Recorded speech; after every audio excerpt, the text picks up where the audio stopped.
Welcome to our daily lectionary reading for Wednesday, April 27th.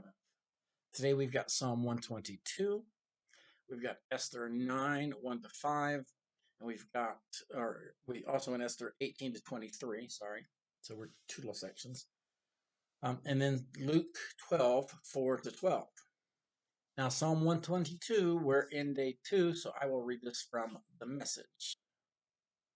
When they said, "Let's go to the house of God," my heart leaped for joy. And now we're here, O Jerusalem, inside Jerusalem's walls. Jerusalem, well-built city, built as a palace for worship. The city to which the tribes ascend, all God's tribes go up to worship, to give thanks to the name of God. This is what it means to be Israel. Thrones for the righteous judgment are set here, famous David thrones. Pray for Jerusalem's peace. Prosperity to all of you Jerusalem lovers. Friendly insiders, get along. Hostile outsiders, keep your distance. For the sake of my family and friends, I say it again, live in peace. For the sake of the house of our God, I'll do my very best for you. Esther 9, 1 to 5 first.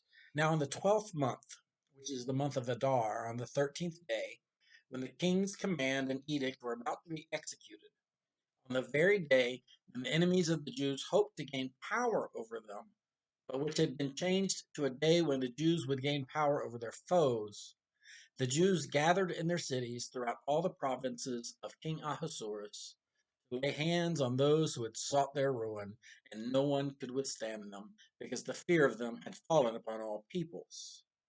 All the officials of the provinces, the satraps and the governors and the royal officials were supporting the Jews, because the fear of Mordecai had fallen upon them.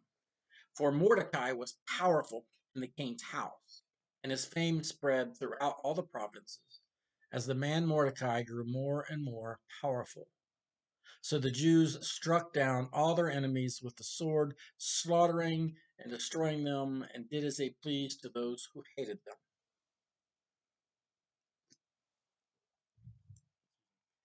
Now, the next section is when the Feast of Purim was inaugurated. The Feast of Purim is done to this day to celebrate their salvation from Haman. But the Jews who were in Susa gathered on the 13th day and on the 14th, and rested on the 15th day, making that a day of feasting and gladness. Therefore, the Jews of the villages, who live in the open towns, hold the 14th day of the month of Adar as a day for gladness and feasting, a holiday on which they send gifts of food to one another. Mordecai recorded all these things and sent letters to all the Jews who were in all the provinces of King Ahasuerus, both near and far, enjoining them that they should keep the 14th day of the month Adar and also the 15th day of the same month, year by year, as the days on which the Jews gained relief from their enemies, and as the month that had been turned for them from sorrow into gladness, and from mourning into holiday, that they should make them days of feasting and gladness, days for sending gifts of food to one another and presents to the poor. So the Jews adopted as a custom what they had begun to do, as Mordecai had written to them. And like I said, they still celebrate Purim today. Yes, I know I'm probably mispronouncing it. All right, Luke 12, 4 to 12.